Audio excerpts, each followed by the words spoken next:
Buenas tardes o días, jóvenes. El tema que vamos a ver hoy va a ser el de reacciones químicas y lógicamente corresponde a la materia de química. Vamos a ver de hecho dos grupos de reacciones químicas que van a ser las que se conocen como reacciones ácido-base, y también vamos a ver a las reacciones óxido-reducción. Óxido-reducción. Entonces vamos a empezar a describir cada una de ellas y vamos a hablar un poquito más al respecto de cómo son. Vamos a empezar con las reacciones de óxido-reducción. Y bueno, las reacciones óxido-reducción son aquellas donde va a existir un proceso de transferencia de electrones. Estos procesos o reacciones donde hay una transferencia de electrones abarcan procesos importantes, como por ejemplo la combustión. Todas las reacciones de combustión o de quema es un proceso de transferencia de electrones. El uso de blanqueadores, como el cloro que utilizamos para lavar la ropa. Inclusive el uso de decolorantes para el cabello, el que utilizan las personas cuando quieren cambiar su cabello un poco más rubio, un poco más claro.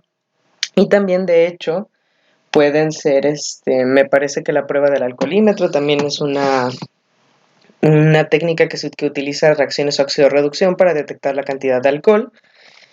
Entonces, realmente los procesos de óxido-reducción abarcan múltiples situaciones que podemos ver en la vida diaria. Entonces, la primera tarea que van a tener,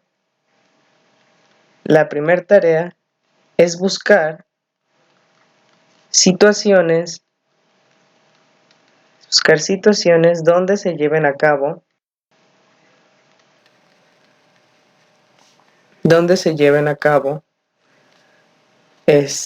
reacciones óxido-reducción, ¿ok? Aquí lo que quiero simplemente es que me envíen nada más como por puntitos o clasificaciones donde me digan, por ejemplo, no sé, como les comenté hace un rato, el uso de blanqueadores lleva un proceso de óxido-reducción. O por ejemplo, la combustión de materia orgánica es un proceso de óxido-reducción. Así realmente, frasecillas, y quiero al menos 5. 5 nada más. Esto es para que visualicen cómo estas reacciones están presentes en la vida diaria. Algo así como de qué tipos de reacciones óxido-reducción aparecen en nuestra vida diaria. Espero que lo encuentren y si tienen algún problema me dicen, pero no creo que tengan algún problema. De ahí, bueno, para comenzar a comprender lo que son las reacciones óxido-reducción, tenemos que hablar de qué es la oxidación y qué es la reducción. Bueno, pues la oxidación es la pérdida de electrones, ¿ok? Mientras que la reducción es la ganancia de electrones. Entonces, dicho de una manera, aquel que dona electrones se oxida, ¿ok? Entonces, si dona un electrón, o 2 electrones o lo que sea, se oxida. Por lo tanto, va a ser un agente reductor. ¿Por qué? Porque va a ayudar a reducir. ¿Y cómo va a ayudar a reducir? Cediendo los electrones, ¿ok? Entonces, de la misma manera, aquel que gana electrones se reduce. Por lo tanto, es un agente oxidante. ¿Por qué oxidante? Porque ayuda a oxidar. ¿Cómo? Aceptando los electrones. ¿Ok? Aquí, por ejemplo, tenemos una reacción simple que nos explica cómo es la combustión del calcio.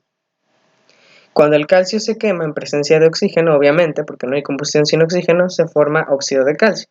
Esta es una reacción de óxido-reducción porque todas las reacciones de combustión son de óxido-reducción. Hay una transferencia de electrones. Y bueno, también para comprender estos procesos nos sirve identificar qué es el número de oxidación. El número de oxidación ustedes lo pueden encontrar en su tabla periódica en la parte de atrás. ¿Ok? Hay una simbología que explica en la parte donde se ven un poquito más grandes los elementos, el número de oxidación. Hay elementos que pueden tener varios, por ejemplo, el hidrógeno solamente tiene escrito casi a la derecha del símbolo un 1. Pero por ejemplo, si dibujamos el azufre en su cuadrito tiene varios números. Tiene, si volteamos nuestra tabla periódica, 6, 4 y 2. Tiene 6, 4 y 2. Esos son sus números de oxidación. Esto significa que son el número de cargas que tendría ese átomo si los electrones fueran transferidos. ¿Ok? Y lo podemos identificar, por ejemplo, en los productos de una reacción. En este caso tenemos ácido clorhídrico. Si vemos nuestra tabla periódica, el ácido siempre tiene de más 1. Entonces, al dirigirnos a la parte del cloro, vemos que tiene 4 números de oxidación, 1, 3, 5 y 7. ¿Cómo saber cuál es su número de oxidación? Pues bueno, esta molécula, al no tener escrito nada, significa que no tiene carga, por lo tanto es neutra. ¿Ok? Y si ya sabemos que el hidrógeno siempre tiene de más 1, o al menos en la mayoría de los casos, el cloro tiene que tener de menos 1 para que al sumar más 1 con menos 1 nos dé 0 y la carga sea neutra. ¿Ok? De la misma manera, la molécula de aquí abajo, también sabemos que el oxígeno tiene carga de menos 2, pero aquí podemos ver que tenemos 2 átomos de oxígeno. Entonces la carga va a ser igual, como son 2 átomos, a menos 2 por 2. Por lo tanto, vamos a tener una carga de menos 4 por parte del oxígeno. ¿Cuál es la carga del azufre? Pues bueno, su carga tiene que ser que al sumar con menos 4 nos dé 0. ¿Qué número sería? Pues más 4. Realmente muy fácil. Entonces, el número de oxidación del azufre en esta molécula es de más 4. ¿Ok? Entonces, ¿cómo identificar el número de oxidación? Pues bueno, los elementos libres tienen un número de oxidación 0. Para los iones corresponde la carga del ion. Es decir, si yo les pongo calcio en su forma iónica, porque ya vimos que hay átomos que han perdido o ganado electrones, van a tener carga. De ser así, pues por ejemplo yo les puedo poner más 2. Al tener carga ya sé que su número de oxidación es más 2 porque ha perdido 2 electrones. ¿Ok? Finalmente, el número de oxidación del hidrógeno es 1, excepto en los hidruros. En el caso de los hidruros es menos 1. Los hidruros son como, por ejemplo, cuando el hidrógeno está al final. Cuando está al final es menos 1. ¿Por qué? Porque ya sabemos que el sodio siempre va a ser más 1. En ese caso solamente. Y el flúor tiene de menos 1 en todos los compuestos. ¿Ok? Básicamente es lo que nos permite identificar el número de oxidación. Vamos a asignar entonces el número de oxidación de las siguientes moléculas. Vamos a hacer la del agua. Tenemos que es H2O. El oxígeno siempre tiene de menos 2. Entonces, ¿qué número de oxidación tiene que tener el hidrógeno? Bueno, pues el hidrógeno siempre tiene de más 1, pero como tiene 2 átomos, pues el 1 se multiplica por 2 y nos va a dar una carga de más 2. Menos las dos cargas del oxígeno, tenemos que la carga neta es de 0. ¿Ok? Vamos a hacer uno un poco más difícil. Vamos a hacer el del ácido sulfúrico. Y tenemos H2SO4. Nos dicen las reglas que hay que asignar los que siempre tienen el número de oxidación fija primero. En este caso el oxígeno ya sabemos que tiene número de oxidación de menos 2. Siempre va a ser así. Entonces, menos 2 por 4 me va a dar una carga de menos 8. ¿Ok? Y el hidrógeno siempre va a tener carga de más 1, porque también ese siempre se conserva, a menos que sea hidruro, pero en este caso al estar al principio no es hidruro. Más 1 por 2, pues me va a dar una carga de más 2. Entonces, para encontrar el número de oxidación del azufre, tiene que ser que la suma de estos dos menos el 8 me dé 0. ¿Ok? Entonces, si tengo más 2 y quiero que al restarle 8 me dé 0, ¿qué número necesito? Pues más 6. ¿Por qué? Porque más 2 más 6 más 8 menos 8 es igual a 0. ¿Ok? Muy fácil realmente. Entonces, el número de oxidación del azufre en esta molécula es de más 6. ¿Ok? Del hidrógeno es más 1 y del oxígeno siempre es menos 2. Entonces, de tarea me van a sacar el número de oxidación del ácido nítrico y del óxido de litio. Ok, entonces eso se les queda de tarea. Me lo envían junto con la búsqueda de reacciones óxido-reducción en la vida diaria o vida cotidiana. Luego llegamos con otro grupo de reacciones denominadas reacciones ácido-base, que es la que habíamos comentado que vamos a ver. Entonces, primeramente resulta importante distinguir qué es un ácido. Vamos a manejar dos definiciones nada más. Vamos a manejar la definición de Arrhenius y la que nos dice qué pH tiene. Las demás son un poco más complicadas y la verdad para este curso no tiene tanto valor que las veamos, pero quiero que sepan que existen más. La de Arrhenius nos dice que los ácidos son sustancias que liberan protones, o más bien hidrógenos con carga positiva, es decir, hidrógenos que han perdido electrones. Por otro lado, para la definición de base nos dice que son sustancias que liberan grupos hidroxilo o grupos OH. ¿Ok? De esta manera. En solución acuosa todas. ¿Ok? Nos dice que eso es en solución acuosa. Y nos dice que los ácidos tienen un pH menor a 7 y que las bases tienen un pH mayor a 7. ¿Ok? Entonces, por ello, vamos a comenzar a definir qué es el pH. Bueno, pH se define como potencial de hidrógeno. Es un término introducido que nos indica el grado de acidez o basicidad, o dicho de otra manera, qué tan alcalino es una sustancia. Alcalino es una sustancia, ¿vale? Y algo muy importante, porque he visto en ciertas publicaciones de WhatsApp y Facebook, es que la escala del pH va de 0 a 14.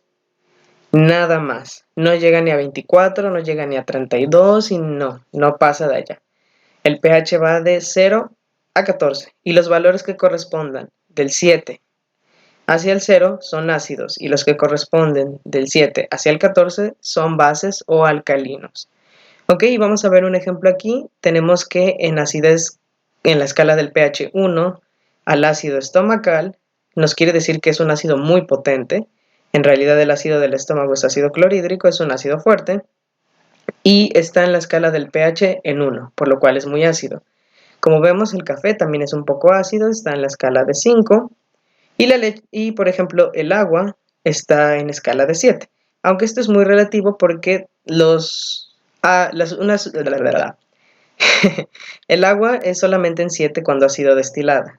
Y de hecho el agua puede comportarse como ácida o como básica dependiendo de la situación. Estas circunstancias dependen mucho de la ionización de la molécula, porque de hecho el agua a veces se puede encontrar en esta forma molecular. Entonces va a depender mucho de la forma en la que se encuentre la molécula y qué sustancias se encuentran disueltas en ella. Por ejemplo, el agua neutra solamente es la destilada. Generalmente el agua se encuentra un poquito más cerca de la acidez de 6, digamos entre 6 y 7, tal vez un 6.8 o 6.7, depende de la calidad del agua. También venden agua alcalina, si se han dado cuenta. Está de moda comprar agua alcalina que supuestamente es súper buena y etc. En este caso, como pueden ver, para el lado alcalino, algo que tenemos en grado 13 es el cloro o los blanqueadores. Estos son porque son oxidantes muy potentes. Bueno, agentes oxidantes. Entonces es importante que ayudan a oxidar porque aceptan electrones y entra dentro de otra categoría o más bien otra definición que se utiliza para describir a las bases o a los ácidos, ¿ok? Entonces, como pueden ver, tenemos blanqueadores y tenemos también tabletas estomacales. Y de hecho se utilizan algunas, me parece que es el hidróxido de magnesio. Vamos a ver qué valencia tiene el magnesio. Tiene de 2, entonces realmente la molécula es así. Bueno, el chiste es que el hidróxido de magnesio, si ustedes checan en sus tabletas estomacales em, o sus suspensiones que a veces se toman para la acidez, son de este compuesto porque permite hasta cierto punto alcalinizar, en el caso de las personas que tienen reflujo por tener un ácido estomacal muy fuerte, ¿ok? Entonces es importante saber, por ejemplo, en este caso que la sangre dice que se encuentra en 8, lo cual no es cierto, la sangre realmente se encuentra entre 7.3 y 7.4 me parece, entre 7.3 y 7.4, que cualquier modificación ya sea hacia lo alcalino o lo básico puede ser mortal para el ser humano, ¿ok? Entonces, dicho de esa manera, es importante que ustedes para su vida diaria se enteren o sepan que realmente alcalinizar el cuerpo, como dicen a veces algunas publicaciones en internet o algunos posts que hace la gente, no es bueno. Alcalinizar el cuerpo no tendría realmente sentido a menos que tuvieras una acidosis. En este caso hay acidosis metabólicas o respiratorias, pero realmente los alimentos o cualquier cosa que dicen esas publicaciones extrañas no sirve de mucho. No es correcto alcalinizar tu cuerpo, así como tampoco es correcto acidificarlo. Tiene que haber un balance y afortunadamente el cuerpo, en la mayoría de sus procesos, puede realizar este equilibrio porque puede resultar mortal para él cualquier modificación. Entonces es importante que se lo lleven eso para su vida diaria, para que no se dejen engañar y digan, no, pues consume ajo con pH de 24, porque con eso destruyes al virus, porque es alcalino. Ajá, pero bueno, el pH solo llega a nuestra escala hasta 14, en máximo para lo alcalino y en cero para lo ácido, entonces no puede existir algo que tenga pH de 24, o sea, eso no está contemplado, eso no existe, ¿ok? Entonces regresamos con las reacciones ácido-base y ver cómo es su comportamiento. Para una reacción ácido-base es aquella que ha sido llevada a cabo entre un ácido y una base, como lo dice su nombre. Y nos dice que cuando la adición equitativa de equivalentes produce una neutralización. ¿Sí? Entonces, al momento de producir esta neutralización, en la reacción química vamos a tener como producto agua y una sal. ¿Ok? Entonces vamos a ver, dijimos que hidrógeno era todo lo que tuviera H al principio. Digo, ácido era todo lo que tuviera hidrógeno al principio. Entonces este va a ser un ácido y este va a ser una base, ¿no? Les dije que las bases las íbamos a nombrar si tenían un OH, ¿vale? Existen muchos tipos de base y muchos tipos de ácido, pero para este curso lo vamos a dejar así nada más. Y nos dice que va a producir agua y sal. De estos dos, ¿cuál es el agua? Lógicamente es este, ¿no?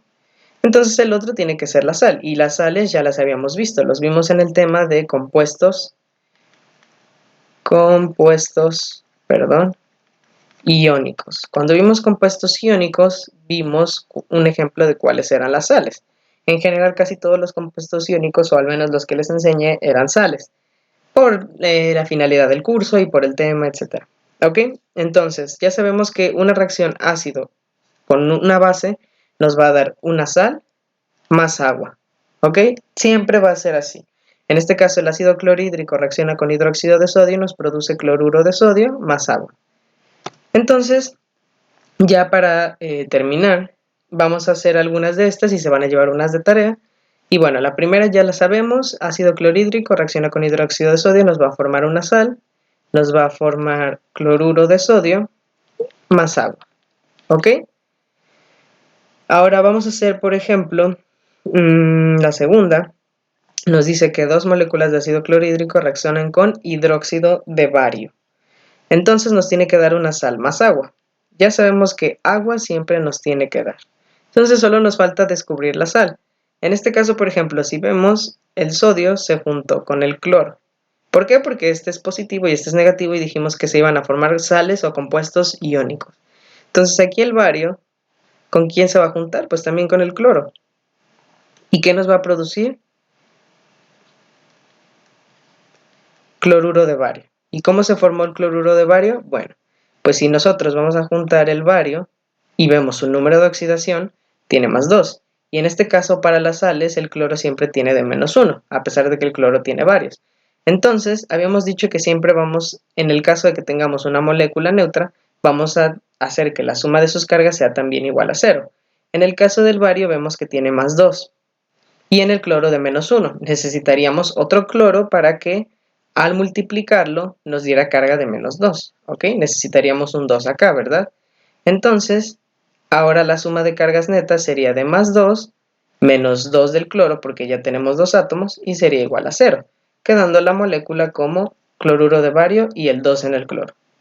Dicho de otra manera, un poco más fácil, si quieren saltarse todo eso, pues escribimos el bario con su número de oxidación 2 y el cloro con el del 1. Entonces lo que hacen es cruzarlos, este se va para acá y este se va para acá. Entonces ponemos el bario y el 1 no se escribe, lo dejamos así, perdón, no se escribe, y el cloro se pasa con el 2, ¿ok? Entonces nos queda bario cloro 2, como este de acá. Entonces vamos a hacer... Bueno, para que no tengan tanta tarea, les voy a hacer el último. Tenemos que ácido nítrico reacciona con hidróxido de potasio. ¿Y qué nos va a formar? El potasio se tiene que unir con la parte negativa y nos va a dar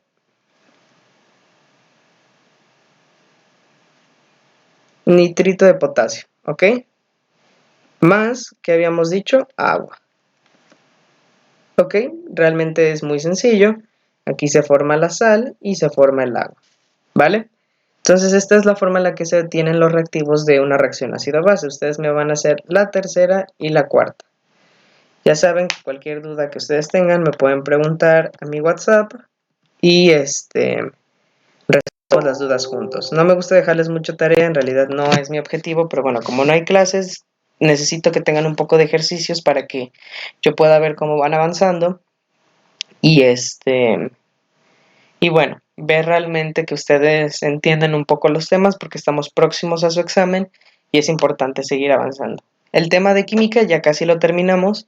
De hecho, quiero que revisen, les voy a mandar en estos días un documento donde les voy a poner una serie de enlaces donde ustedes les dan clic y les va a mandar a un video en YouTube donde pueden revisar videos. El último tema que corresponde para química, porque ya casi lo vamos a acabar, es el tema de química orgánica. Entonces me gustaría que vieran ese tema para que comprendan fácilmente qué es lo que vamos a ver.